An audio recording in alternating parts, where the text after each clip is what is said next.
Sulfur and Steel, the Battle of Iwo Jima Cold Open, 2 Min. It is February 19th, 1945. The sun rises over a small volcanic island in the Pacific. The island is called Iwo Jima. It is 5 miles long, 2.5 miles wide. To most of the world, it is nothing. A speck. A place that does not matter. But on this morning, 70,000 American Marines are about to land on its black sand beaches. They do not know it yet, but 30% of them will not leave alive. 21,000 Japanese soldiers are waiting in the darkness below. They have had months to prepare. They have dug, tunneled, and fortified every inch of this volcanic rock. They have no intention of surrendering. They have been told to fight until the last man falls. What happens here in the next 36 days will change the course of the war. It will define courage. It will redefine the cost of victory. And it will produce one of the most iconic images in American history, one that will burn itself into the collective memory of a nation. This is the story of Iwo Jima, the bloodiest battle in the Pacific War. Act 1, The World Before, 5 Minutes in. It is late 1944. The war in the Pacific has raged for nearly 3 years. The Japanese Empire, once seemingly invincible, is contracting. American forces have island-hopped across the ocean, from Guadalcanal to Tarawa, from the Gilberts to the Marshalls. Each island costs blood. Each island brings the Americans closer to Japan itself. But the war is far from over. The Japanese military has proven again and again that they will not break. They will not surrender. They will fight to annihilation rather than accept defeat. This is not mere stubbornness. It is ideology. It is honor. It is the Bushido code that runs through the veins of the Japanese warrior, a code that sees death as preferable to shame. The Americans know this. The military planners in Pearl Harbor understand what lies ahead. They are preparing for the final assault on Japan itself. But first, there are stepping stones. Small islands that must be seized. Islands that serve a strategic purpose. Islands that will serve as bases for the bombardment of the Japanese homeland. One of these islands is Iwo Jima. To the Japanese, Iwo Jima is sacred ground.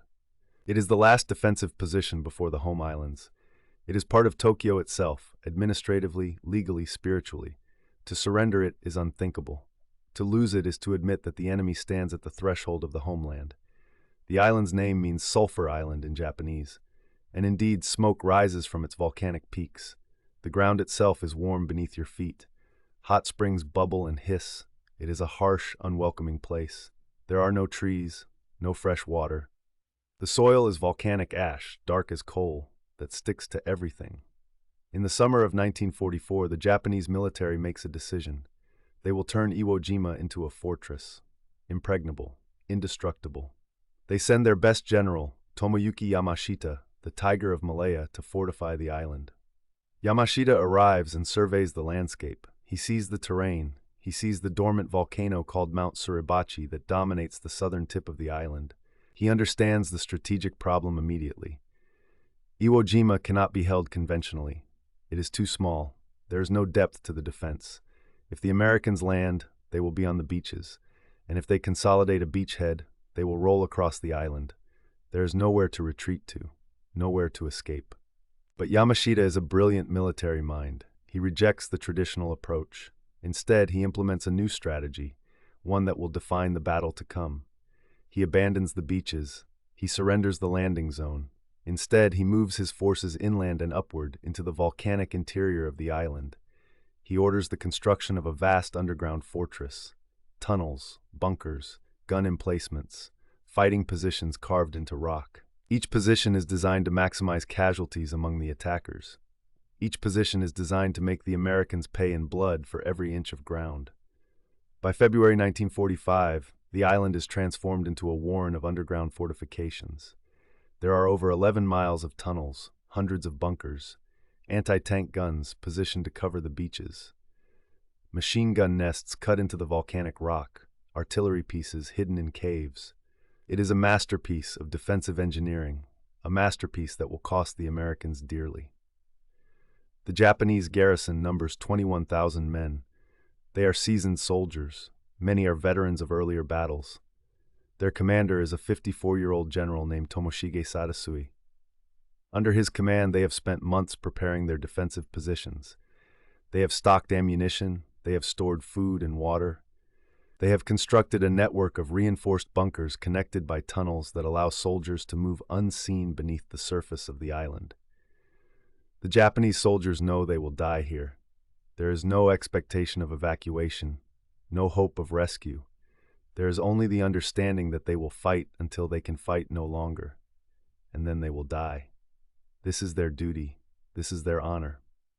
Meanwhile, on the American side, the preparations are equally intense. Admiral Chester Nimitz has assembled a massive invasion fleet, 5 aircraft carrier task forces, battleships, cruisers, destroyers, transports, amphibious assault vessels. 70,000 Marines of the 3rd, 4th, and 5th Marine Divisions are loaded aboard ships. They have trained extensively.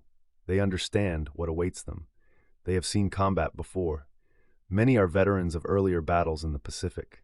They carry with them the weight of their own losses. Friends and brothers killed on distant islands. The Marines are commanded by General Holland Smith, a tough, experienced officer. Under his command are 3 division commanders, General Clifton Cates of the 4th Division, General Keller Rocky of the 5th Division, and General Graves Erskine of the 3rd Division. These men are warriors. They understand warfare. They understand sacrifice. They have been preparing their men for months. They have studied the intelligence reports about the defensive preparations on Iwo Jima. They know that this battle will be different from previous island assaults. The preliminary bombardment is planned to be devastating. 3 days of intense shelling by naval gunfire. Thousands of tons of ordnance directed at the island. The theory is that the bombardment will destroy the enemy fortifications. It will kill many Japanese soldiers. It will stun and demoralize the survivors. And then when the Marines land, the resistance will be manageable. But there is a problem. The American planners do not fully appreciate the extent of the underground fortifications. The aerial reconnaissance photographs show bunkers and gun emplacements, but they do not reveal the full scope of the tunnel network. They do not show the interconnected defensive positions. They do not understand that most of the Japanese army is hidden beneath the surface, safe from the naval bombardment. When the Marines land, they will discover that much of their enemy remains untouched, waiting in the darkness below. It is a miscalculation that will cost them dearly. Act 2, The Storm. Tenmin. The bombardment begins on February 16th. For 3 days, American warships pound the island.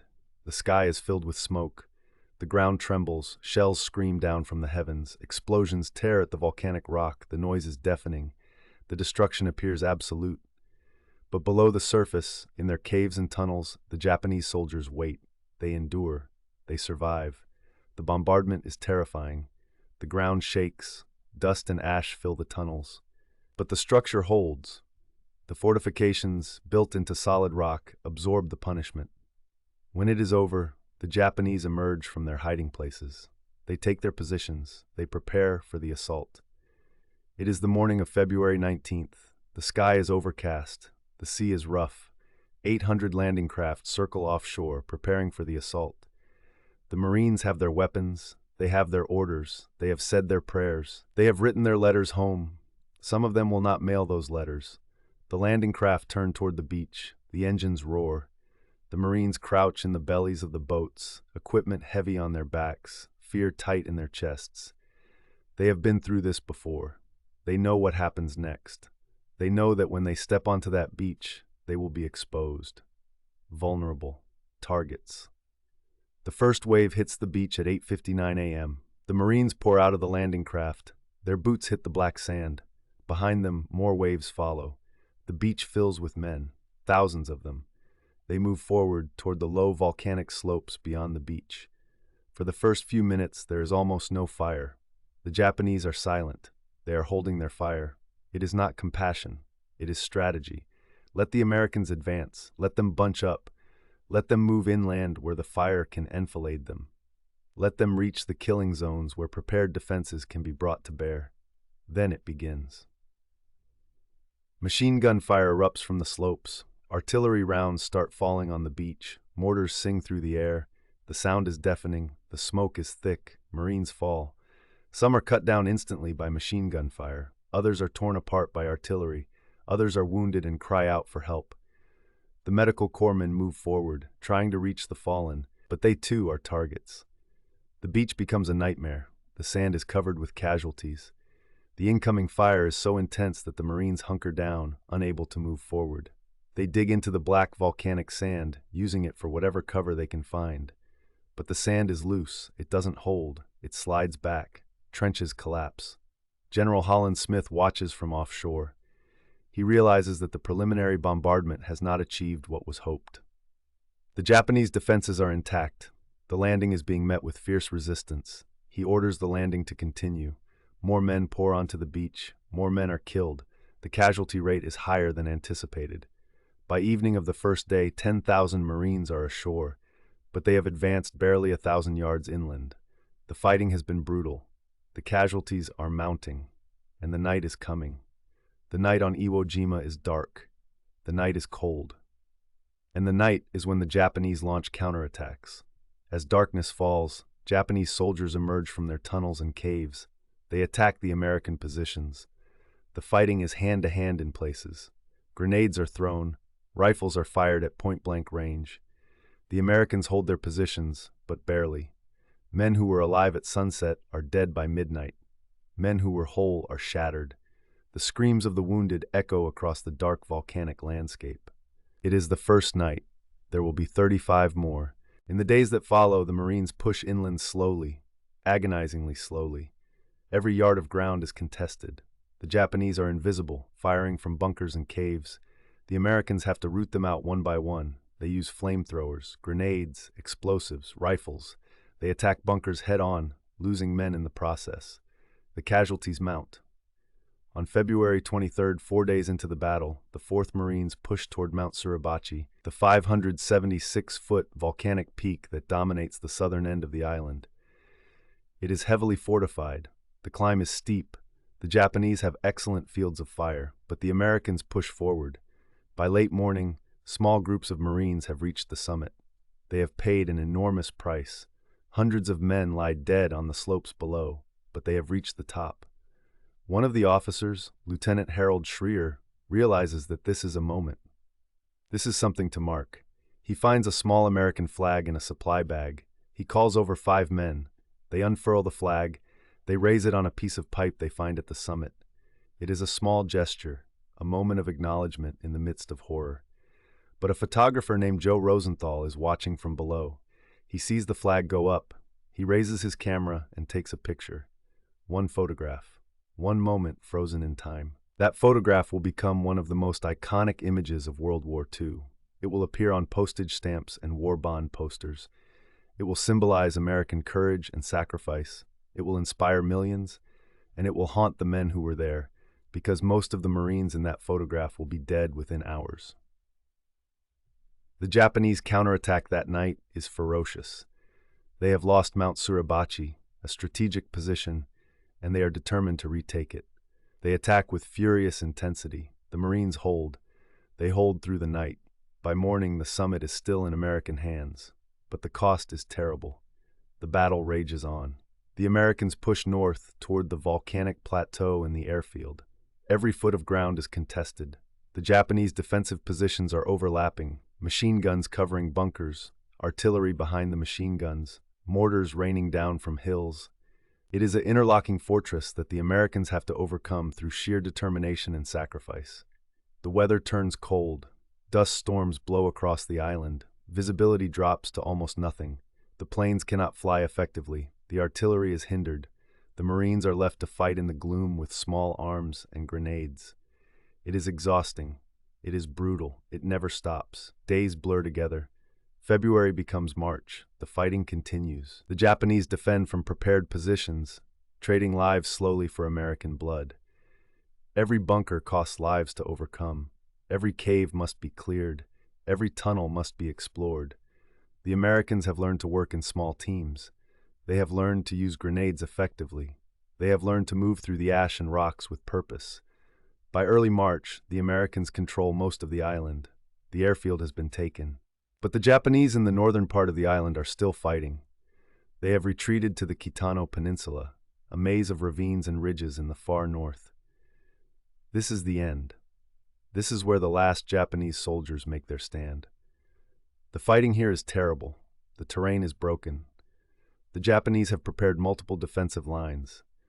The Americans attack methodically, crushing each position before moving to the next. There is no mercy here. There is no quarter. It is kill or be killed. It is warfare in its purest, most brutal form. By March 16th, the island is declared secure. The organized Japanese resistance has ended, but there are still enemy soldiers hiding in caves. There are still pockets of resistance. There are still mines. The mopping up operations will continue for weeks. The final Japanese counterattack comes in the pre-dawn darkness of March 26th. Desperate men, knowing the end is near, launch a last assault on the American positions. They come in waves, screaming, with bayonets fixed. The Americans mow them down, but the Japanese keep coming. It is a suicide charge, a final act of defiance. By dawn, over 1,000 Japanese soldiers are dead on the battlefield. The Americans have suffered more casualties as well, but the organized resistance is finished. Act 3, The Reckoning. When the smoke clears, when the guns fall silent, the accounting begins. The numbers are staggering. 6,812 American servicemen are dead. 21,000 more are wounded. Some will recover. Some will carry their wounds for the rest of their lives. Some will wake at night, haunted by what they saw, by the friends they lost, by the weight of responsibility they carried.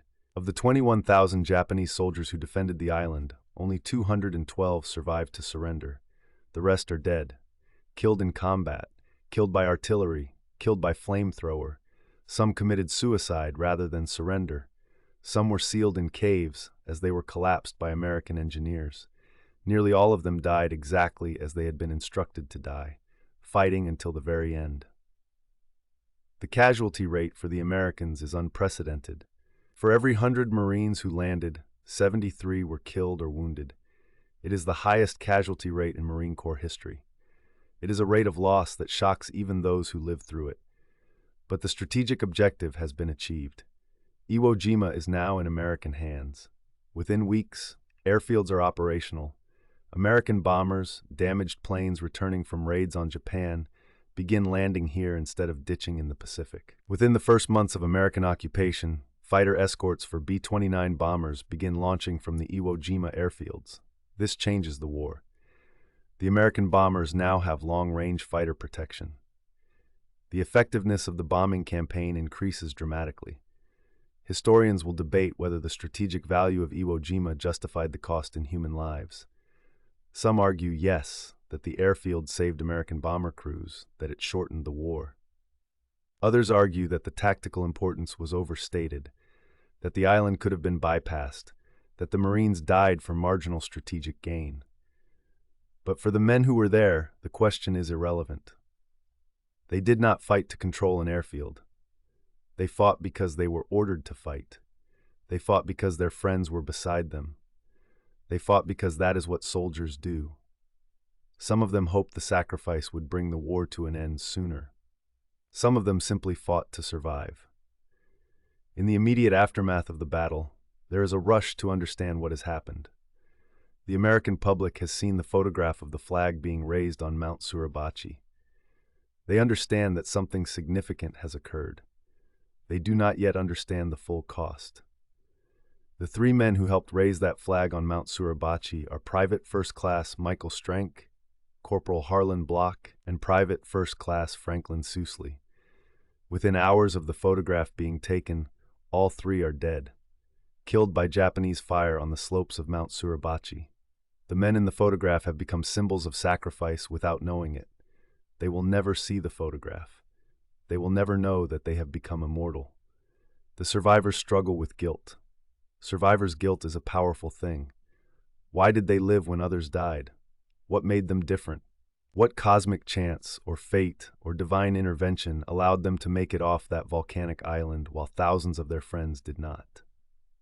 Some turned to faith. Some turned to numbness. Some turned to alcohol and other means of forgetting. Some carry the weight of it for the rest of their lives. 60 years later, 70-year-old Marines will still break down when they talk about Iwo Jima. They will still see the faces of their friends. They will still hear the sounds of battle. They will still feel the weight of the pack on their back and the fear in their chest as they charged across that black sand beach. The island itself is left much as the battle left it. The caves are cleared, the tunnels are explored, some of the bodies are recovered and buried. But much of Iwo Jima remains a landscape of destruction. Charred rocks, bomb craters, the physical evidence of violence. In the 1970s, Iwo Jima is returned to Japanese administration. The Japanese government builds a memorial on the island. They honor the soldiers who died defending it. For the Japanese, Iwo Jima represents something different from what it represents for Americans. It represents noble sacrifice. It represents the last stand. It represents the courage of men who fought for their homeland despite impossible odds. For the Americans, Iwo Jima comes to symbolize courage and sacrifice as well, but it also represents the terrible cost of war. It represents the question of whether any strategic objective justifies that level of human suffering. It represents the intersection of military necessity and human tragedy. Epilogue. Nearly 80 years after the battle, Iwo Jima is still volcanic. Smoke still rises from its peaks. The ground is still warm to the touch. The island is now an important heritage site. Japanese and American visitors come to walk where thousands died. They stand on the beaches and try to imagine. They climb Mount Suribachi and look out at the Pacific. They visit the caves and tunnels and try to comprehend what it was like to fight in those spaces. They read the names on memorials. They place flowers, they pray, they remember. The Battle of Iwo Jima lasted 36 days. In those 36 days, nearly 30,000 men were killed or wounded. It was not the largest battle of World War II. Other battles had higher casualty counts, but few battles have been as intense, as brutal, as absolutely defined by the willingness of men to sacrifice everything. The Japanese soldiers who died on Iwo Jima believed they were protecting their homeland. Many of them had been told that the Americans would commit atrocities, would enslave their families, would destroy their way of life. They fought with the conviction that they were defending something sacred. They were wrong about many things, but they were right about one thing, that they were fighting for something they believed in. The American Marines who landed on Iwo Jima were not fighting to protect their homeland. They were fighting in a distant island for reasons that many of them did not fully understand. They were told they were fighting to defeat fascism, to preserve democracy, to protect the future. These things may or may not have been true, but what was true is that they fought. They fought with courage. They fought with ferocity. They fought because the man beside them was fighting, and you do not abandon the man beside you. In the decades that followed the war, the men of Iwo Jima tried to move on with their lives. They returned home. They married, they raised families, they built careers, they contributed to society, but they never fully escaped the island. It was always with them, in dreams, in sudden moments when a smell or a sound would transport them back to that volcanic landscape. Some of them became famous. Joe Rosenthal, the photographer, won a Pulitzer Prize for his photograph of the flag being raised.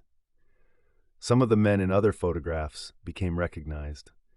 They were asked to speak, they were asked to endorse things, they were asked to be symbols, but most of them wanted only to be left alone. The lessons of Iwo Jima are complex. It shows the courage of men at war. It shows the willingness of soldiers to sacrifice. It shows the terrible waste of human life that war entails. It shows the gap between strategic theory and the reality on the ground.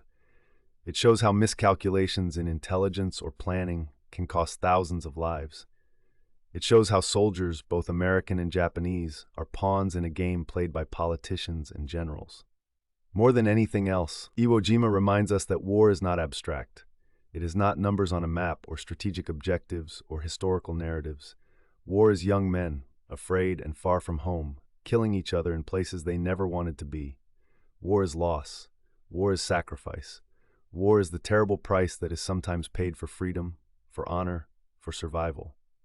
The photograph of the flag being raised on Mount Suribachi has come to symbolize American victory and sacrifice. But if you look carefully at the photograph, you see something else. You see determination. You see exhaustion. You see men doing a job because it needs to be done, not because they want to do it. You see the cost written in the postures of their bodies. Iwo Jima is now at peace. No one dies there in combat anymore. The beaches are quiet, the volcanic slopes are quiet, but beneath that quiet is the eternal echo of battle. The memory persists, the sacrifice endures, and the question remains, was it worth it? The men who were there would say yes, it had to be worth it, because if it was not worth it, then their friends died for nothing, and that is a burden no survivor can bear. So we say it was worth it. We say they were heroes. We say they saved our freedom. And in some ways, these things are true.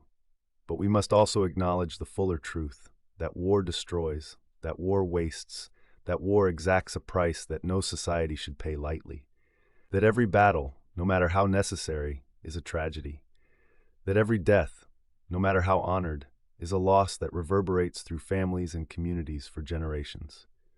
On Iwo Jima, in February and March of 1945, young men from America and Japan faced each other across a volcanic island. They fought with everything they had.